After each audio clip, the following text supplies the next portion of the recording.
So I'm back with another styling video. I got this comment that suggested that I try to do a modern version of the princesses. I thought that this was gonna be more of an easy kind of video just because I thought that it would be possible to style them in a modern way that would be very like faithful to the princesses, but I kind of stumbled upon a lot of issues because it's really hard to create a criteria for all of them that would make a lot of sense, that would explain my decisions really well and would appeal to everyone without going too boring, you know, without like trying to do something that's very middle of the road that doesn't lean anywhere, you know, especially with princesses like Cinderella and Aurora, which today we're going to be talking about them. They have a lot of similarities, so then when you're trying to create a version that is more modern, you run into a lot of issues of making decisions that are quite arbitrary and are more based on your personal taste rather than anything else. You kind of understand what kind of issues I run into as I talk more about my decisions and about what historical background, analyzing the movies themselves, what it kind of brought to my attention and why I made the decisions that I made. But this one was a doozy, okay?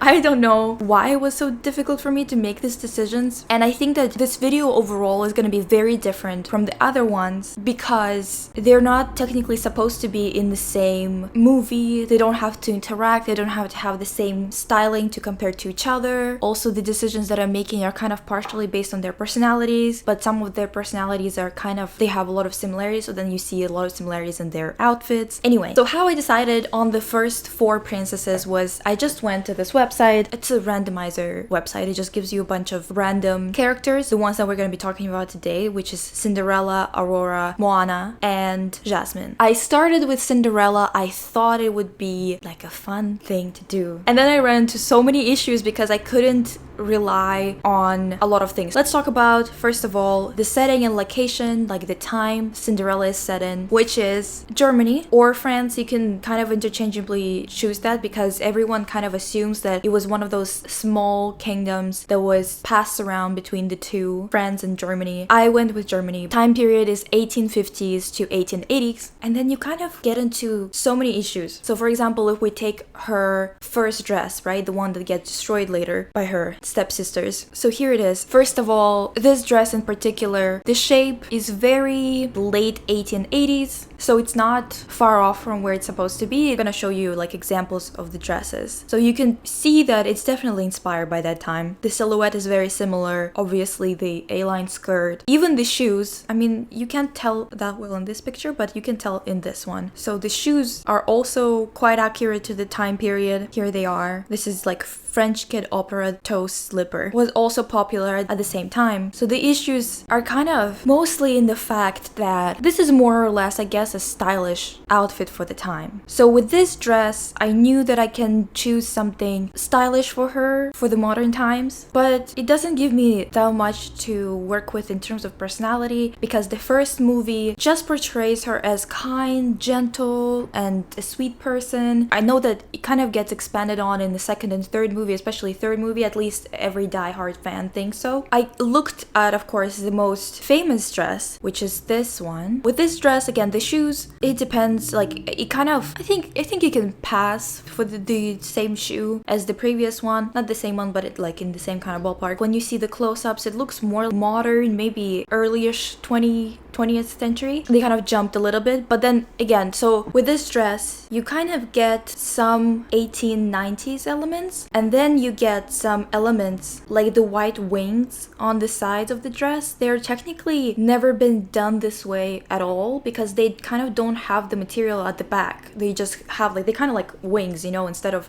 having like this material hanging at the back too. So that didn't really exist that much. But then the silhouette of the dress is like 1730s, 1770s. Look at this. In terms of how poofy it is at the sides and not poofy at the back. So God knows what time period that dress is supposed to be from, but it's, in terms of the silhouette, it's still kind of a little bit more old school than the one that she wore at first, the one that the mice made for her and like the animals in general. I thought that I could just go, okay, let's see what the historical context is. Let's look at what people wore at the time and compare it with what we see in the cartoon. And if in the cartoon she's wearing something that would be considered very fashionable at the time, I would do something very fashionable for her in the modern sense as well, right? But then because they keep on jumping centuries, not with the pink dress but with the white dress, I didn't feel like I could rely on historical context as a guideline for picking outfits. In terms of her personality, we know that she's kind, gentle, a sweet person. We know that she's quite assertive and idealistic in terms of things that come to her, because she didn't change who she is just because she was treated poorly. In any case, I kind of thought about her and what I think of her in a modern sense and what she would wear as outfits that would both suit her as a person and be more modern, obviously. This romantic-esque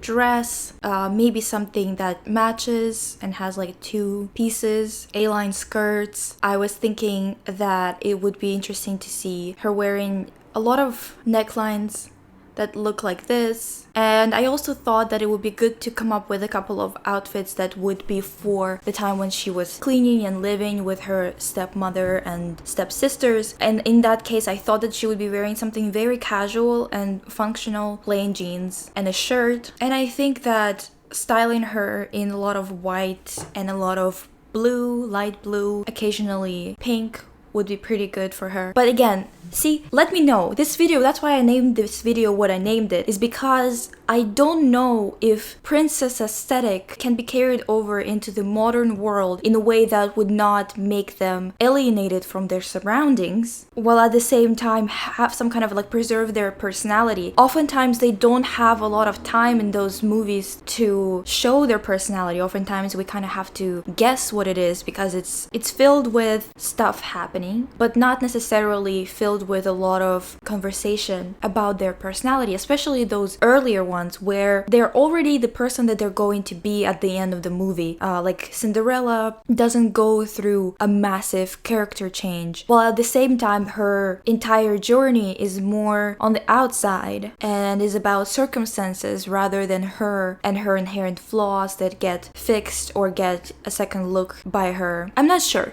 Let me know. Is there a way to do that would be faithful? And do you think that it would be a massive change if you would dress Cinderella in something that is not particularly basic? Because those, like, for example, those outfits are still not insanely specific. Do you have to be very specific? Or can you put her in anything that's generally girl next door kind of outfit and it would work? Let me know what you think, because I have no idea. This whole entire video, that's why it's named what it's named, isn't just me thinking about what are the possibilities of creating this. Because I didn't just want to pick random outfits and that's it. I picked what is kind of, I associate with those princesses. It doesn't mean that it's exactly based on the same criteria, but I want it to be based on the same criteria because that's what I like to do. I like everything to make sense, and in this case I don't know how much can make sense without the context of the time and the period that it was set in, you know. The second one we have is Aurora, and with Aurora we are in northern Italy, and Aurora actually surprisingly is not that far off from what she's supposed to look like in terms of her outfit. With Cinderella they were jumping around a lot more in terms of time period, in terms of the liberties they were taking. With Aurora, we get this off-the-shoulder neckline, which, by the way, I love this off-the-shoulder neckline when I was little, and I still do. I love off-the-shoulder things in general. In Italy at that time, you actually did see a lot of people, by the way, the time period is 15th, 16th century, somewhere around that point. You did see a lot of off-the-shoulder gowns. I found this picture, it's just so grainy. I'm sorry, but I couldn't find anything that that much better, where you could see a bunch of dresses hit even more historically accurate in terms of the silhouette. They had slightly flared cuffs. So her dress when she becomes a princess is very fashionable, but not extremely extravagant. It has clean lines. In the modern times, based on her personality, which is again kind, elegant, shy, and sophisticated, as well as hopeless romantic, she's seen as a slightly naive and carefree young woman because of being sheltered her whole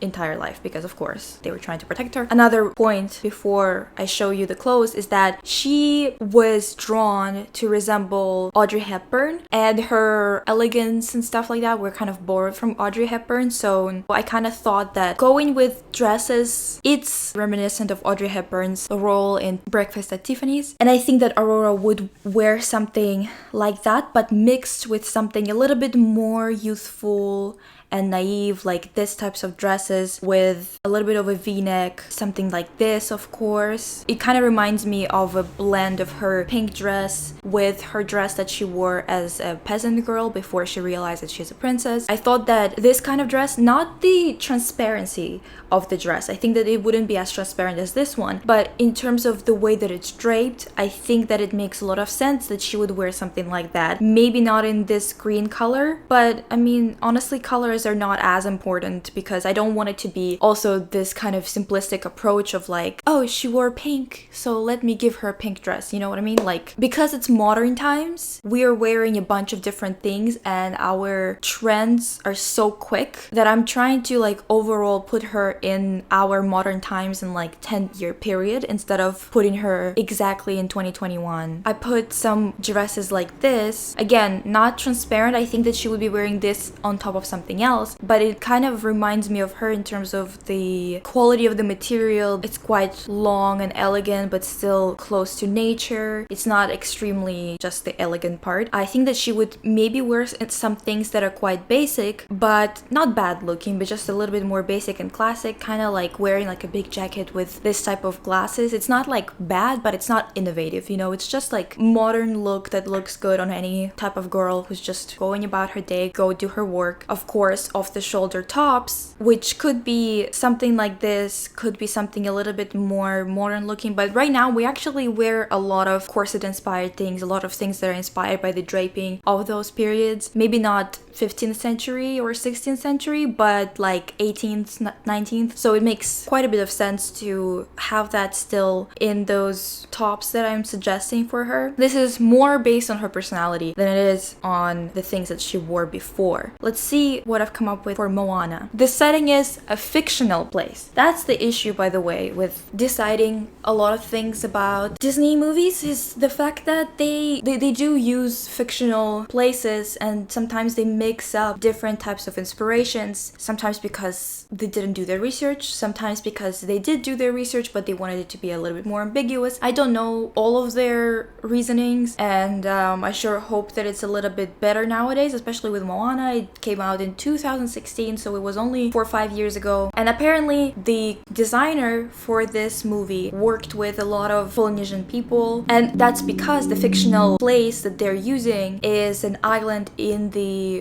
region of islands of Polynesia, right? So they kind of wanted to use inspiration from those places so people who live there can see that it's represented in a more accurate way. It's set 3,000 years ago. This is the outfit for Moana. By the way, the animation, when you look at the way that the material moves and stuff like that, I give them props for looking at those things. There's been some scandals about it as well, especially about the other main leading character, but in terms of Moana's design, like her clothes, apparently they did a pretty good job in terms of choosing like the right materials that they would be using in terms of how they would move and whatever. I didn't want to resort to just using those materials that people wore 3,000 years ago, because even though it is culturally correct for that time, we are talking about modern times. For example, my people have also had a very different type of dress 3,000 years ago. I am not wearing it today. Like I might wear it for a celebration or something, but I'm not gonna be wearing it in everyday life. So I'm not going to be doing something like that. I looked up Polynesian designers, couldn't find anything but people stealing stuff, like stealing patterns and like, you know, just slapping a pattern or on like a shirt or something like that. So I didn't want to do any of that kind of stuff. So I decided to instead rely on her personality and on what she would prefer in her clothing. Oh, by the way, I have another image that kind of shows the dress that they were inspired by and stuff like that. Okay, let me show you what I've come up with. So she's headstrong, she's determined, she is strong-willed, practically fearless, and very physically capable. You can see that in the entirety of the movie. She's doing things that require a lot of physical strength. She does definitely value functionality, but her clothes is still, it's a little bit less casual than what I've shown you here. And I think she likes something that's pretty, but she also wanted to be functional. So I wouldn't say that she only cares about functionality and being able to do all the things that she wants to do in the garment. Like there's some characters that only care about functionality, and that's okay. I think that Moana is not one of those. I think that she would be considered quite fashionable in her time. So I decided to still have some new fashionable elements in the pieces that I picked for her. She's also in a very hot area and she's doing a lot of manual work, you know, she's working the boat a lot, so she would be wearing something this, I feel like, something that's flowy. I would especially give a lot of cotton based clothing for her that would be maybe not as thick as this one. This seems a little bit too thick for the heat that she would be dealing with, but I think that it's interesting to think about pieces that are made out of cotton, which would work better with the environment. She would want something that is breathable, this types of colors, and I put a lot of skirts here, but I feel like skirts are very functional. She also does wear a skirt all the time in the movie, so I don't think I'm being like, you know, too far off with that. I also think that this type of like tied together pieces that would kind of involve really interesting lines in terms of how they sit on her figure, you know. And I also put just like a regular crop top here. I think that it would be very cute, a little bit Y2K inspired in terms of the low-rise skirts and stuff like that, but I think that she would be kind of both like cute and also really value functionality of the pieces. So now we're on to Jasmine. Time period 15th century, location kind of Iran, but the fictional place of Agrabah became more Persian than Arabic, to be honest. And it's kind of partly because the creators kind of took inspiration from a bunch of different things. There's this audio commentary with two producers slash directors and another co-producer who kind of talked about how her outfit, the one that's like the mint green one that she wears all the time, I'm gonna put her right here. She was my favorite princess when I was little, just because of her personality. And now that I refresh my memory, like I get why. This outfit came from Persian miniatures. There's been a lot of controversy in the way that they portrayed her, because I'm gonna show you why. If you haven't heard about it, you know, because I don't know, maybe you haven't. This is also another outfit that she wears. All of these outfits are not actually historically accurate at all. So I found a bunch of like examples of women from that time and how they were dressed. There's no, like, this doesn't look like what Jasmine wore in the movie at all. And let's compare it to this. Doesn't look like it at all, right? And let's look at this one that has a little bit more of like pizzazz going on, maybe more of a fancy dress. Still has nothing in common with what Jasmine is wearing in the cartoon. So her clothes, that they weren't accurate at all. So I kind of decided that we're just gonna go with her personality, the fact that she's wearing very big golden jewelry. So her personality, the way that it's described and the way that I remember it too, is being incredibly independent and strong in many ways. She isn't afraid to speak her mind, no matter who she's up against. She can be too fussy and opinionated, as well as incredibly stubborn. She can also speak without thinking from time to time. Jasmine is very much a ruler of Agrabah alongside her father, which is very different to what it is for many princesses. Usually they're not politically in charge. So I think that she would be probably the most stylish one and the most out there in terms of the outfits that she's choosing to wear. A little bit more of a it girl. So I have compiled a few images remind me of her. It doesn't mean that she would wear specifically this necklines or anything like that. They're not particularly inspired by her outfits that she would have worn as a princess at that time or the ones that are in the cartoon, but I think they kind of fit her personality. I think that she would be very experimental. She would give you one look one day, and I feel like she would give you another one like this the next day. She wasn't allowed to do a lot of things, but she really wanted to do them. I feel like she would have the same kind of situation happen in her modern life, where she would definitely want to try different things and to be outspoken even in terms of her clothes. Of course, I had to include something that had big earrings that have a lot of like gold to it. Another look like this, like the makeup would be experimental a little bit, maybe not even a little bit, like I feel like she would just experiment with it, and big earrings that have a lot of stones or something in it, like it would be very loud earrings, I would say. I think that she would still really like classic lines or this kind of, you know, 94, 93 Chanel styling too. I will bring up this runway every video, and I'm sorry, but I'm gonna keep on doing it.